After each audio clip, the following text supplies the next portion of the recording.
National Weather Service in Fort Worth has issued a severe thunderstorm warning for northwestern Yap County in north central Texas, northwestern Wood County in north central Texas, southeastern Palo Pinto County in north central Texas, Parker County in north central Texas, until 6:15 p.m.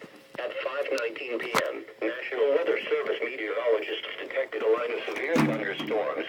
These storms were located along a line extending from 5 miles east of Whoville to 7 miles south of Gordon, moving northeast at 40 miles per hour. Severe thunderstorms will be near Morgan Mill around 5:30 p.m., Springtown and Wapan around 5:45 p.m., Bryan around 6:10 p.m., Reno, Weatherford and Hudson Oaks around 6:15 p.m. This will impact Interstate 20 between mile markers 360 and 406. For your protection, move to a sturdy shelter until the storm has passed. If you are caught outside, seek shelter in a strong building and stay inside, away from windows until the storm has passed.